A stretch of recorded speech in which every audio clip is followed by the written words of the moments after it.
Amazing grace, how sweet the sound that saved a wretch like Do you think you deserve to be blessed?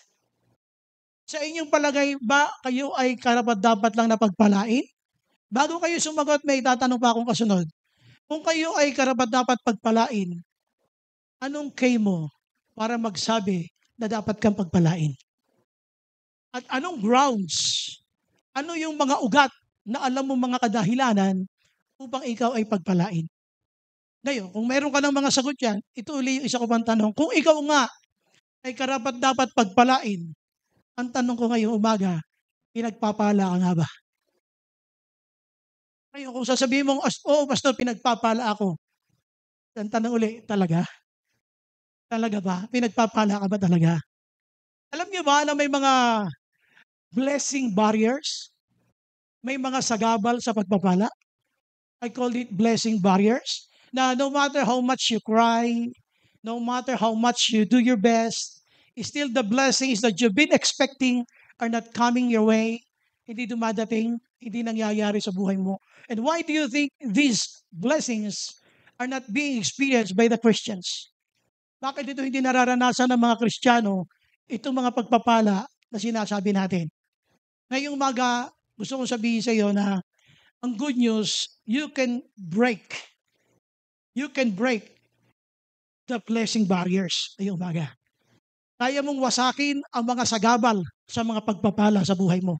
Kaya kung medyo lagi kang bitin, sayang yung transaction na yun, konti na lang, hindi pa natuloy. Sayang yung usapan na yun, ang alam ko, tanggap na ako, biglang hindi natuloy.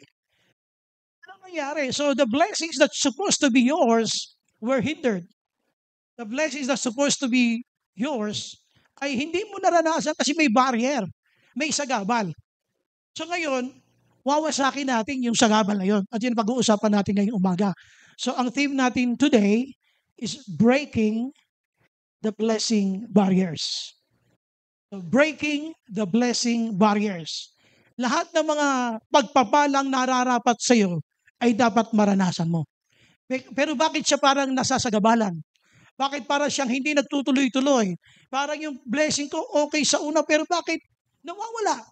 Tapos parang hindi nagtutuloy-tuloy. Why is that? What is happening?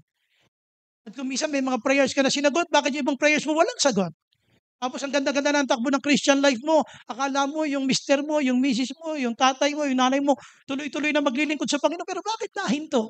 Bakit nawala na naman? Why? Ano nangyari? Tapos yung finances mo, akala mo ayos na. Tuloy-tuloy na siya. Bakit naputol na naman? Why is that? Anong nangyayari? Sabihin mo sa katabi mo, anong nangyayari?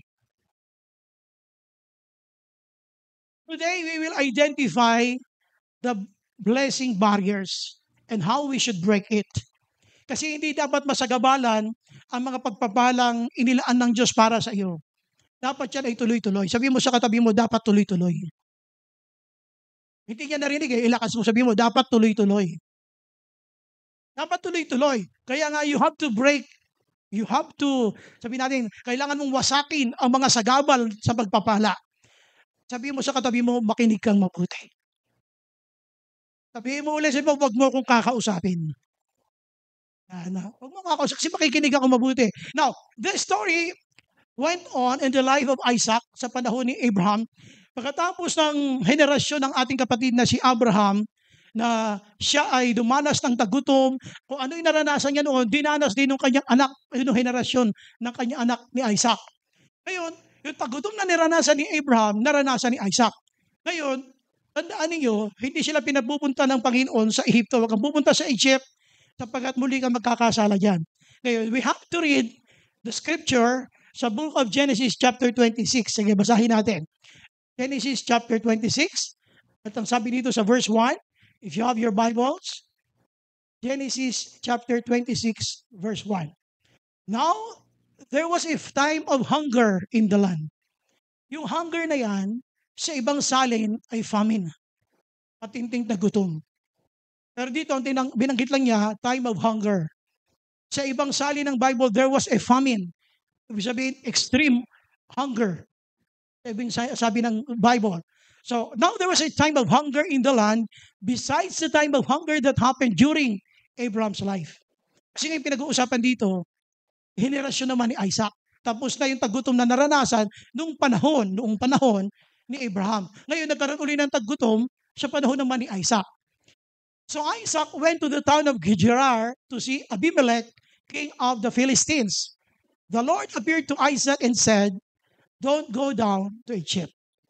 Huwag kang babalik sa Ehipto. Huwag kang pupunta sa Ehipto. But live in the land where I tell you to live." So pumunta ka sa lupain kung saan nais kong ikaw ay mabuhay. Sabi ng Bible, stay in this land.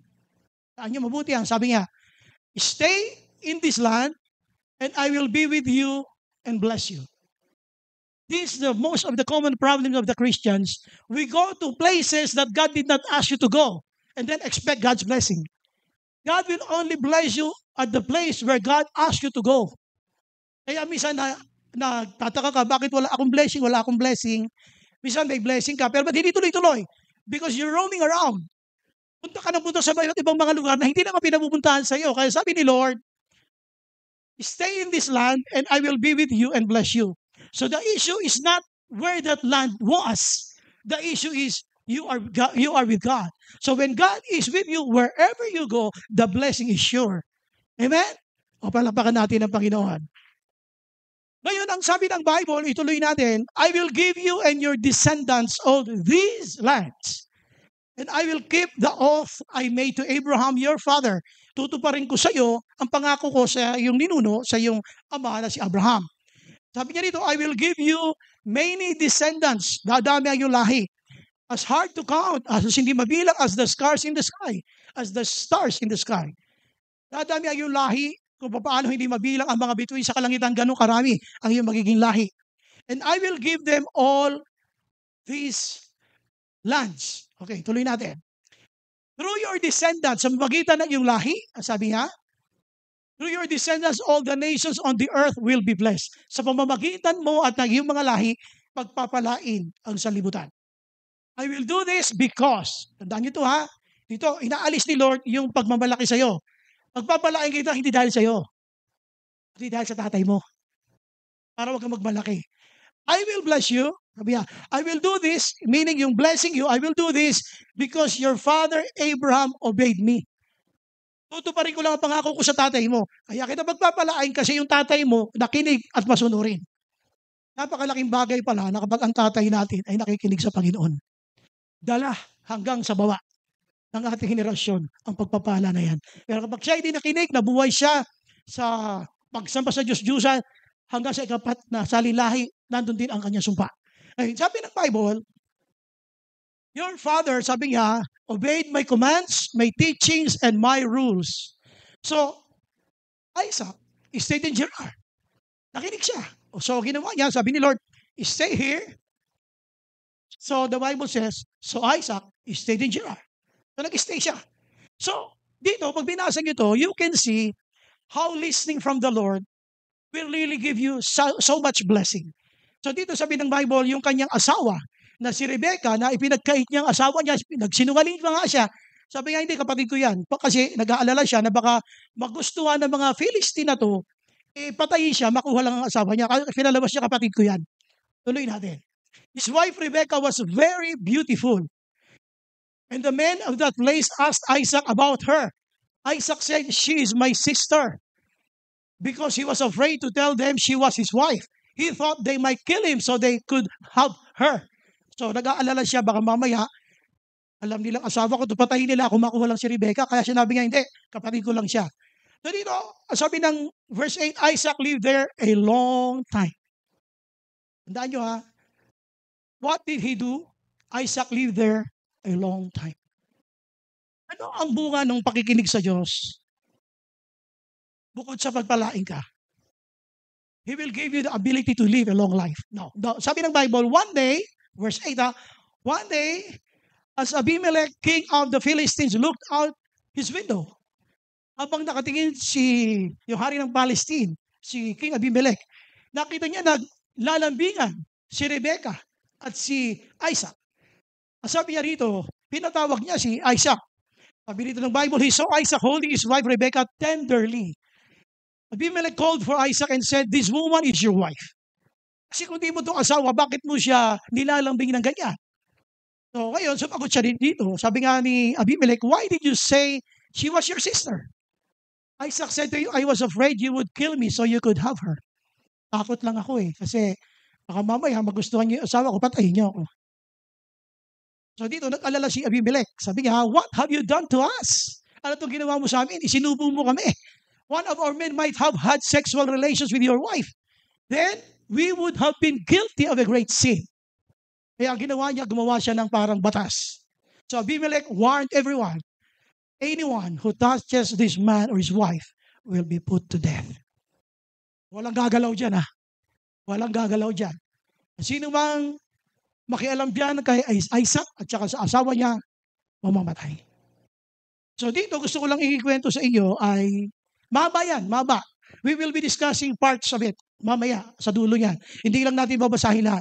Ang pinakita ko lang sa inyo rito, nung itong si Isaac ay pinagpala ng Diyos, nagtuloy-tuloy hanggang siya ay yumaman ng gusto. Ngayon, bakit yung sinasabi nating blessing barriers ay hindi nangyari sa kanya? Hindi ka ba nagtataka kung minsan, okay nga yung sweldo mo, pero pagdating sa bahay, ang daming bayarin. Hindi ka na nga nag-tithes, hindi ka na nga nag-offering, hindi ka na nga nagbigay ng pledge mo kasi gusto mong makapag-save. Pero nung mag-save ka, dumami ang gastos, lalong naubos. Yung nakaranas ng ganyan. Marami sa atin. Kaya ako sinasabi ito kasi itong blessing barriers, dapat makita natin lahat. Hindi dapat magpatuloy na ang kaaway ay pinakikilaman ang iyong finances. Kaya ka nagtataka, bakit parang lagi akong kulang? Bakit lagi yung parang ubos? Parang wala nangyayari sa akin. Minsan pag sa trabaho, pag ihanap buhay mo, pati yung negosyo mo, apektado lahat, maging sa pag-aaral mo. May mga blessing barriers. The good news today is you will discover it and you will be able to break it. That's why you have to ask the person beside you, makinig kang mabuti. Sabihin mo sa katabi mo, makinig kang mabuti. Sundan mo, sabihin mo, wag mo akong kakausapin.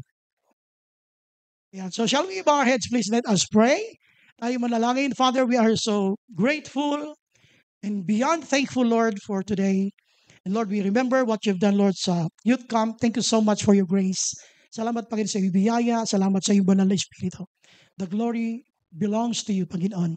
Salamat, Lord, sa mga instrumentong ginamit mo upang pagpalain, Panginoon, ang gawain na yun. Lord, right now, nandito kami sa Sunday service. We do pray na you will speak to all those people who are watching this live stream, even those who will be watching in the future sa video na ito, Panginoon. Pagpalain mo kaming lahat. Yung mga kapatid namin, Panginoon, na naririto ngayon, mga nanonood, yung mga were not able to come because of health issues, Panginoon, Lord, I pray, ingatan mo po sila. As we study your word, we do ask your Holy Spirit, Lord God, please, muli kayo mangusap sa amin. Lord, speak to us personally, O God. Meet our needs spiritually right now. Salamat, Ama. The glory belongs to you. This all we pray in Jesus' name. Amen, amen. Isa pang palakpak sa Panginoon. So, ang ating theme ay breaking the blessing barriers. Para mo wawasakin ang mga sagabal sa iyong mga pagpapala. Now, punta tayo sa first main point. Dito, gusto kong pansinin ninyo, sabi dito ng Bible, the Lord appeared to Isaac. Ibig sabihin ng appear dyan, hindi yan physically ay nagpakita si Lord. Ibig sabihin, nag-uusap si Lord kay Isaac. Ang sabi sa kanya, don't go down to Egypt. Alam niyo sa Bible, pag pinag-usapan natin ng Egypt, you will always remember the Israelites when they were led by Moses na lumabas doon sapagkat sila ay tinatawag ng Panginoon palabas doon para makalaya na sila sa pagkakaalipin. So, what is Egypt? Sa Bible, pag pinag-usapan yung tinatawag na typological interpretation, ibig sabihin, hinahalimbawa nila Egypt as world, mundo. Kumbaga, sa Egypt, nandoon lahat. Nandoon lahat ang kalayawan, bisyo, pagkain, kompleto ka lahat doon. Ngayon, ang sabi ni Lord kay Isaac, don't go down to Egypt. Some of us, when we are lacking of something, we are sometimes tempted to go back into our own lives. Siya, Tandaan nyo ha, there was a famine in the land. There was hunger in the land. Alam na alam ni Lord, si Isaac matetempt bumalik sa mundo. Bumalik sa Egypt. Sabi ni Lord, don't go down to Egypt. Sino sa inyo dito yung dating snatcher na maborn again? Nung mawalan ng pera, gusto na ulimang snatch. Sino rito yung ang galing mong tumaya sa wedding? Pero nung mawalan ka ng pera, parang gusto mo na uling tumaya ng pompiang. O kaya yung bangkulong. Sometimes you are tempted. Jesus said, or God said, don't go down to Egypt. Ilan sa atin ang natutuksong bumalik sa dating buhay kapag kulang na tayo ng pangangailangan natin. Alabitin mo yung katabi mo, sabi mo, hindi ikaw yun. Hindi ikaw yun. Malapit lang sa'yo, pero hindi ikaw yun. Sa'yo sa kanya. Don't go down to Egypt. Huwag kang pupunta sa Egypto. So sabi ng Bible, so if you don't want me to go down to Egypt, where do you want me to go? So the verses continued, but live in the land where I tell you to live. Don't go down to Egypt, manirahan ka sa lupaing sasabihin ko sa iyo. Stay in this land, saan nyo? Sa Gerar. Stay in this land and I will be with you and bless you. May pangako si Lord eh. Manatili ka dito sa lugar na to at pagpapalain kita. I will give you and your descendants all these lands. Plural. These, plural. To confirm, may S. I will give you and your descendants all these lands, and I will keep the oath I made to Abraham, your father. Number one, if you want to break those blessing barriers, is number one, by listening. Pakikinig. You have to listen. Sabi mo sa katabi mo, you have to listen. Kailangan mo makinig. Ito yung pinakamalaking problema ng Christians. We hate listening. Nagmamadali tayo lagi. On the go lagi tayo. We're tired of waiting. Kaya nga kahit hindi pa panahon para magjowa, gusto na magjowa, estudyante pa naman. Mag-antay ka.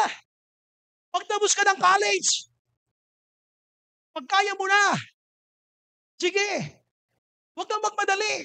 Makinig kayo sa inyong mga magulang, sa inyong mga disciples, sa inyong mga leader, sa inyong mga ministry heads. Listen. Ano nangyayari dito? We hate this word. We hate this word. Most of the Christians hate this word a lot. Ayaw natin makinig. Pero yun ang sikreto ni Isaac. Anong sabi ni Lord kay Isaac? Don't go down to Egypt. Kahit may needs ka. There was a famine in the land. There was a great hunger in the land. Kahit paggutom, huwag kang babalik sa Egypto. Doon galing ang mga Israelita nung inilabas ko sila.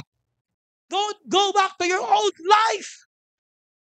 Huwag kang babalik sa dati mong buhay dahil nagugutom ka at may pangangailangan ka. Kung dati kang hold-upper, huwag mong pagtangkaing mang-hold up ulit. Ang kaibahan lang kayo, siguro spiritual ka na, Lord, gabayan mo po ako sa hold uping ko. Ingatan mo po ako sa pang-hold up ko. Huwag po sana ako mahuli ng mga pulis. Kaya di siguro ako matokhang na lang. Yun ang kaibahan mo kayo kasi Kristiyano ka na. But never ever go back to your old life. Huwag na huwag kang babalik doon sa lugar na ayaw ng Lord sa iyo mapuntahan. Galing ka na doon eh. Ano tong point?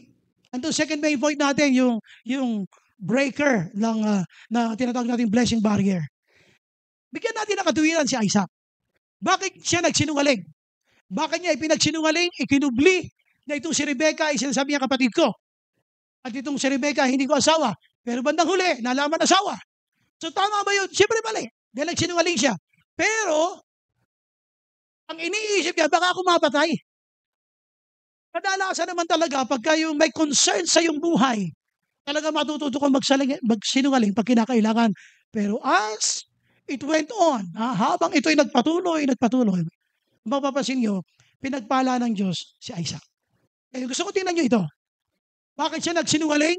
Ang tingin niya, ang tingin niya, mapapatay siya kapag sinabi niya kay Abimelech na ito ay hindi niya asawa. Sabi niya na ito ay aking kapatid lang para wag siyang mapatay.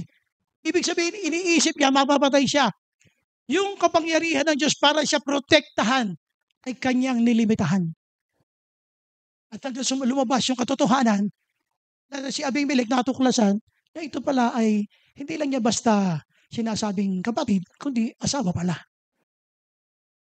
Yung number 2 na nagiging dahilan bakit tayo ay pagpapala hindi tuloy-tuloy.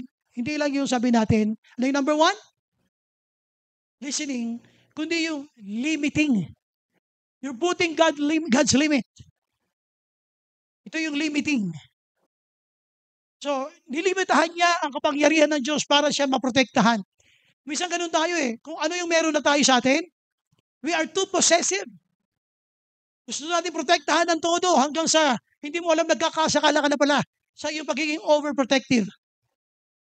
Kung yung trabaho yan ay galing yan kay Lord, si Lord din ang magpapala sa iyo habang nasa trabaho yan. Pag yan na hindi para sa iyo, alisin ka dyan ni Lord. Lalo di sa negosyo. Pag ang negosyo yan para sa iyo, magpapalain ka dyan ni Lord. Pero pag hindi para sa iyo, alisin niya sa iyo ni Lord. Huwag kang overprotective. Lahat na meron sa atin dito sa lupa, bigay ni Lord. Pero maging mabuti kang katiwala. Overprotective siya hanggang sa nagkasala na siya. Yun madalas na nangyayari. Kapag overprotective tayo sa mga binigay ni Lord, nagkakasala na tayo. Halimbawa, meron kang boyfriend o girlfriend dito sa church. Pero parang wala naman akong alam na meron. Tapos nakita mo yung girlfriend mo may katabing ibang guy. Ang nakakainis, nag-uusap pa sila at nagingitian. Eh di hurting ka ngayon. Hurting ka. Naiinis ka sa nakikita mo. Ang sakit sa mata. So, ano nangyayari ngayon? Nagiging overprotective ka. Pakausapin mo siya, bakit ka nakikipag-ngitian doon? Wala namang ibig sabihin yun. Hanggang sa to win an argument, magsisinungaling ka na, gagawa ka na ng kwento. So dito sinasabi ko, yung limiting. Now, punta tayo sa second slide, another limit na ginawa natin. Yan sa limiting, punta tayo sa next slide. Yan, verse 12 tayo ha. Tagalog na natin babasahin. Nang taong iyon, hindi tao ha, year. Nang taong iyon. Ano ginawa niya? Si Isaac ay nagsaka sa lupain ng Gerar. Pero tandaan niyo to ha. The promise was given, I will bless you if you will stay in Gerar. I will bless you, sabi niya, if you will stay, and you will be with me. At sabi niya, yung lahi mo ay magiging napakarami na maging ang mga bituin sa langit na hindi mabilang ay magiging katulad doon ng iyong mga descendants. And you will have all these lands. So, grabe ang pangako. Tandaan niyo to ha. The promise was given, pagpapalain kita. Pwede na siya maging tamad. Pero anong ginawa niya? Nagsaka pa rin siya. Yung iba sa atin, nakahawak sa salita ng Diyos, pero nagbunga ng katamaran. Puro bears, puro higa. Hindi mo sa katay, huwag kang maghihiga. Maliban lang kung may sakit ka. May sakit ka, hindi mo talaga kaya naiintindihan ni Lord yun. Pero puro kahiga. Hindi sabi ng bears, ganito ano, ganon. Lahat ng mga negosyante sa paligid nyo, pipila sa bahay nyo, pagpapalain ka, o bigas, o apple, o isda, o ano, ganon. Sabi mo sa katabi, magtrabaho ka. Ito trabaho yan. Sabi ng Bible, ng taong iyon, si Isaac ay nagsaka. Grabe. Hindi ba may verse na ako? Nagpalain ako, di ba kasama na kita? Grabe, itinagan lahat sa banal na espiritu ang pagpapala sa buhay niya at siya'y naging tamad. Ang daming Kristiyanong tamad. Sabi mo sa katabi mo, hindi ikaw yun. Ang mukha mo lang. Sabi mo. Marami sa ating tamad. Pag kinausap mo yan, paliliguan kanya ng mga verse sa Bible. Paliliguan kanya ng mga talata sa Biblia. Pero ang hawak niya salita ng Diyos na naging resulta, katamaran. Si Isaac, nag-uusap ang Lord sa kanya, I will bless you. If you stay here, I will bless you. You will be with me. Grabe, ano bang pangako? Makahigit doon, wala na. Pero naging tamad, hindi. Nang taong yun, nagsaka siya. nangyari nung siya'y magsaka? O, tuloy natin. Nang taong iyon, si Isaac ay nagsaka sa lupain ng Gerar. At makasandaang ibayo ang kanyang inani kaysa kanyang itinanim. Ibig sabihin, times 100. Kung ang kanyang punla ay 100 sacks, times 100 ang kanyang inani. 1,000 sacks ang kanyang inani. Ay, kasi galit si Lord sa tamad. Sabihin mo sa katabi mo, galit si Lord sa'yo. I'm just kidding. I'm just kidding. Kasi alam niyo karamihan sa atin, puro verse ang hinawakan, hindi na gumalaw. Hindi na kumilos. Ayan o. Nang taong iyon, ibig sabihin ng pagkasabi ng pangako ng Diyos sa kanya, kumilos siya. Sabi mo sa katabi mo, kumilos ka naman. Wala, puro Netflix, puro Facebook. Hindi nga makabili ng sariling load, puro ligaw. Puro chat. Busin ang oras magdamag, kacha-chat. Tapos hindi makabangon papunta sa church. Pagdating sa church, magtutulog dun sa conference room. The church is a place of worship, not a place where you can sleep. Maliban lang, kung masama pakiramdam mo. Kung nahihilo ako, pwede mo magpahinga sa conference room. Sige, sa linggo uli, malihilo uli ang pastor, tsaka sa panlinggo. Ano sa plano? Scheduled busyness. Wow. Dito po ang sinasabi ko, alam nyo, mga kapatid, pinagpala siya. Yung pagpapala ng Diyos, hindi nagbubunga ng katamaran, dapat sumisipag ka kasi may pangako kang hawak. Sabi ng Bible, nang taong iyon, si Isaac ay nagsaka sa lupain ng Gerar at makasanda ang ibayo ang kanyang inani kaysa kanyang itinanim. Pinagpala siya ni Yahweh. Bakit? Tinarbaho. God bless the work of His hands. Kaya nga, napopromote ka sa work, na-regular ka, maganda ang trabaho mo, maganda ang salary mo, kasi you're working on it. Hindi lang pangako na isang hawak mo, tinatrabaho mo, pinaghuhusay mo, ginagalingan mo, pinagbubuti mo. Ano nangyari dito? Verse 13. Tingnan niyo, verse 13. Patuloy na lumago ang kanyang kabuhayan at siya'y naging ulit. Patuloy na lumago ang kanyang kabuhayan at siya'y naging napakayaman. Palakpakan pa natin si Lord doon. Hindi imposibleng payamanin ka ng Diyos. Huwag ka lang tamad. Sabi mo sa katabi mo, huwag kang tamad. Sabi mo sa katabi mo, huwag kang tamad. Sabi mo, huwag puro tulog. Keep progressing. Excelling. Excel tayo. Ano ba yung craft mo? Excel. Magpakagaling ka dyan, magpakahusay ka dyan. Isa ka bang accountant? Galingan mo. Anong klaseng trabaho meron ka? Galingan mo pa lalo. Pagputihin mo pa. Ngayon, ito naman. Ito sinasabi natin dito, anong naging resulta? Anong naging resulta doon sa mga blessing barrier? Ito na, may gustong takpan. Sabihin ba, ayaw magtuloy-tuloy ang pagpapala dapat kay Isaac, gusto nilang barahan. Kaya may mga naiinggit eh. Ayan o. Anong nangyari? Nainggit sa kanya ang mga Filisteo sapagkat marami siyang alipin at mga kawan ng tuba at baka. Kumbaga, tandaan nyo, si Isaac, nakipanirahan lamang sa Gerar. At nag-stay siya roon according to God's direction. Sabi ni Lord, stay at Gerar. Diyan ka muna. Alis, diyan ka muna.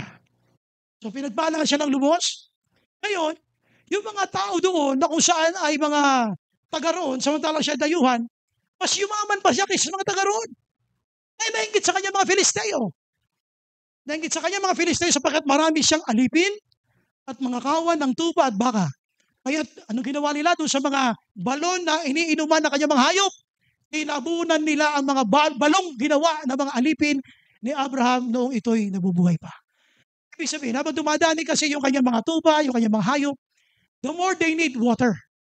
Yung mga balon na ginawa ng kanyang tatay na si Abraham, nung nakita ng mga Filisteo na siya pinagpapala, tinakpan nila yung mga balon. Ingiteo. Sabi mo sa kanila, huwag kang ingiteo. Kasi ganun tayo eh. Alam niyo minsan, alam niyo yung mga inggitero? Ang mga inggitero, kung magbigay yan ng advice, ay kasisira na pinapayuhan. Yung mga taong inggitero, nagpapayo yan ay kapapahamak ng taong humingi ng payo. Kasi ayaw niya magtuloy-tuloy ang pagpapala ng taong yun. Kaya when you hear advices, you pray about it. Dahil di lahat ng payo, kung minsan ay nakabubuti. Kung minsan, ipinapahamak ka. So dito, ang sabi nga natin, limiting. Isipin nyo, ang sabi ng Bible, ng taong yun, si Isaac ay nagsaka. Hindi pwede na pagpalain ka ng Diyos, samantalang ikaw ay tamad. Hawak mo ang verse ng Bible, pero dapat kumikilos ka rin. Hindi pwede hindi. Lahat ng tinawag ng Panginoon sa Biblia, lalo lang sa Lumang Tipan, may mga ginagawa. Pagpunta mo sa New Testament, lahat may ginagawa. Nasaan sila Peter, nangingisda, nung tinawag ng Diyos. Nasaan si Mateo na tinawag ng Panginoon, naniningil ng buwis. Wala siyang tinawag na nakahiga. Kaya kung balak mong mag-stay ng maghiga, hindi ka tatawagin ni Lord. Magkakaroon ka ng mga bed sores. Why? Kahiga ako. So dito, balikan natin huwag niyo limitahan ang magagawa ng Diyos. Kung ano man yung meron ka, entrust it to the Lord. Never commit sins because of overprotectivity. But number 2, may sinabi sa iyo si Lord. May pangako siya, anak, ibe-bless kita. Magtatamad-tamara ka na, hindi. You are limiting God. God can do so much more. Dito siya, tinan nyo nung siya ay tinarbaho niya, yung kanyang pinagagawa ni Lord sa kanya, nang taong iyon si Isaac ay nagsaka sa lupain ng Gerar. Nung mag-stay sa Gerar, tinarbaho niya, yun ang dahilan, kaya siya naging mayaman. Wala kayong mababasa dito, siya'y nahiga at natulog. Siyempre, siya nagpahinga, pero yung katamaran, wala dyan. Kaya gusto mong makaranas ng pagpapala, iwasan mo ang maging tamad. Punta tayo sa pangatlo. Ito na. Most people surrounding you cannot stay what they see in you. May mga taong hindi matagalan ang pagpapala ng Diyos sa'yo. May mga taong hindi makayanan na makitang pinagpapala ka. Yung nakakita lang ng binili mo, gusto niya, kopyahin na rin, bumili. Ay, siya na bumili ng plancha. Electric flat iron. Bili din ako ng electric flat iron. Hindi niya matagalan na ikaw ay, makita niya ikaw ay pinagpapala. Kaya yung iba, bili na electric fan. Nakita niya, ay, si bumili electric fan. Bili din tayo. Pinipilit ka nilang habulin, hindi nila alam yung favor ni Lord na sa'yo. Kaya nung minsan, bumili ka ng electric chair, sabi niya, bili rin tayo ng electric chair. Ayos. Si Abimelech, makinig kayo mabuti si Abimelech, hari, hindi natagalan nung makita ang pinagpapala ng Diyos, si Isaac. Hindi niya natagalan. Kaya ito, pinuntahan niya, sinabi ni Abimelech, umalis ka na rito, Isaac. Listen, sino nagpapaalis? Si Abimelech. He was a king at that time. He was so powerful. Umalis ka na dito. Umalis ba siya? Hindi. Because God Himself told him to stay. Sino na may sabi mag-stay ako Ba't ako aalis? Umalis siya pero hindi siya umalis sa Gerar. Lumipat lang siya ng pwesto. Anong sabi dito nila Abimelech? Umalis ka na, Isaac. Mas makapangyarihan ka pa ngayon kaysa amin. Sino siya? Estranghero. Stranger. Kasi ang isang estranghero, hindi issue kung nasaan kang lugar, ang mahalaga kung sino kasama mo. Kasama mo si Lord. Kaya yung pagpapala sa iyo, nasa iyo talaga kasi kasama mo si Lord. Ano sabi ng Bible? Kaya umalis si Isaac at nanirahan muna sa libis ng Gerar. Hindi lumalabas sa Gerar. Ang sabi ni Lord, manatili ka muna, dito ka muna sa Gerar. Hindi siya lumalabas sa Gerar. Marahil nasa tuktok siya, marahil nasa libis, sa bandang likod. Basta dito sa Gerar, hindi ako alis. Kasi sabi ni Lord, mag-stay ako sa Gerar. Pero tayo, pag may discomfort, tapos may pera, ang dali mong gumastos pa malayo. Pag nasa malayo ka na sa Panginoon, hindi naman yung direksyon ni Lord hindi, may pera ako Pinagkalooban ako ng Diyos na blessing para makalayo. Ganon. Dito sabi ng Bible, umalis ka na. Sino siya? He was a king. Sino ba ito si Isaac? Hindi naman siya hari. Pwede siyang sumunod, pwede siyang matakot. Pero the blessing came from the Lord. Hindi siya umalis. Mahalaga sa akin yung pakikinig ko sa utos ni Lord na manatili. Kaya umalis siya, hindi nga lang doon sa tabi ni Abimelech, doon pa rin sa paligid ng Gerar. Kaya umalis si Isaac at nanirahan muna. Di ba sabi ni Lord, dito ka muna. Siya umalis. Anong tawag dito? Ito yung lingering. Sinabing lingering yung slow to end. Hindi kanya basta-basta mapapaalis. Para kang namamasyal sa presensya ng Diyos. Na kahit anong gawin ng magsubok, kahit anong problema dumating, magpapalipat-lipat lang ako dyan ng pero hindi ako lalayo sa Panginoon. Iiyak ako. Susuka pero hindi susuko, sabi nga nila. Nagpapatuloy ako, naglilingkod sa Panginoon. Lingering. Dito sabi niya, alis ka na. Grabe ka, dayuhan ka dito. Mas mayaman ka ba sa amin? Imposible ba? Kasama ko si Lord. Kaya kung sino man ang kapitbahay mo at magtaka siya, pinagpala ka ni Lord, hindi imposible yon dahil sumusunod ka kay Lord. Palakpakan natin ating Panginoon. Puntahan natin yung next slide. Under lingering. Puntahan natin, ha? Sabi dito ng Bible, yung mga tauhan ni Isaac ay nakahuhay na isang malakas na bukal sa libis. Paliwanag ko muna.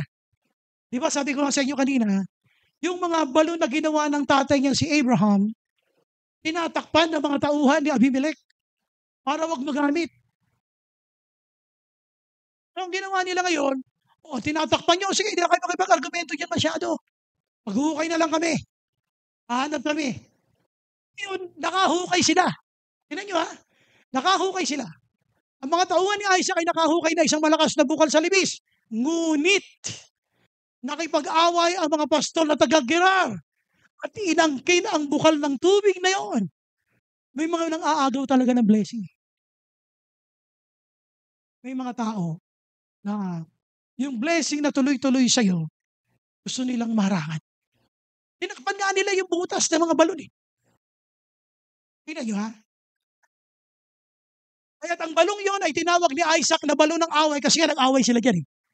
Sapagkat sila inaway ng mga taga ron. Huminto ba sila? Hindi. Naghanap uli na makahukay muli. Ibig sabihin, at tinakpan nyo. Sabi nyo, sige nyo na yan. Alala ko tuloy yung mga humingi ng musical instruments natin. Sa amin yan, sige nyo na yan. Pinalitan ni Lord lahat ng bago. Balaktawan natin Panginoon. Inaangkin nyo, sige nyo na yan. Ngayon ito, ngunit, nakipag-away ang mga pastol na taga-Gerar. Ito yung una, at inangkin ang bukal ng tubig na iyon. Kaya't ang balong yon ay tinawag ni Isaac na balon ng away. Sapagkat sila'y inaway ng mga taga-roon, 21, na makahukay muli. Ito yung pangalawang hukay uli nila. Nakipagtalo na naman sa kanila ang mga taga-Gerar. Kaya tinawag naman itong balon ng pagtatalo. Ang ganon, sige nyo na yan. Punta tayo sa another slide. Lumayo sila roon. Ito na, lumayo na. Nakakadalawang agaw na itong mga taga-Gerar. Lumayo sila roon at humukay ng ibang balon. Hindi sila makilig makipag-away. Sige nyo na, sige nyo na. Wala nang umangkin ito nung makahukay sila uli, kaya tinawag niyang balon ng kalayaan. Sabi niya, uunlad tayo sa lupaing ito sapagkat binigyan tayo ni Yahweh ng kalayaang mamuhay sa lupaing ito. Palakpakan natin ating Panginoon. So, sinasabi lang natin dito ay, when God has a blessing for you, nobody will try, sabihin natin na, gawin niya lahat para agawin ito. Hindi. Pag mayroong plano ang Diyos sa pagpapala para sa iyo, kahit anong gawin ng mga tao, agawin man ito na agawin, dahil si Lord ay may nakalaan para sa iyo, hindi ito mawawala sa iyo. Tingnan niyo mabuti. So, yung lingering na yon, namasyal siya sa iba't ibang bahagi ng Gerar. Dapat ganoon ang Kristiyano.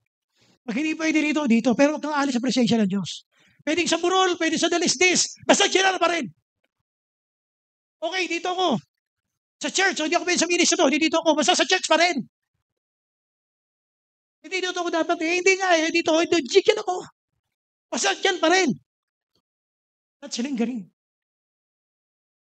Hindi siya nawala. Kasi natagpuan niya yung talagang balon para sa kanila. So balik tayo sa ating theme. Ano yung ating theme?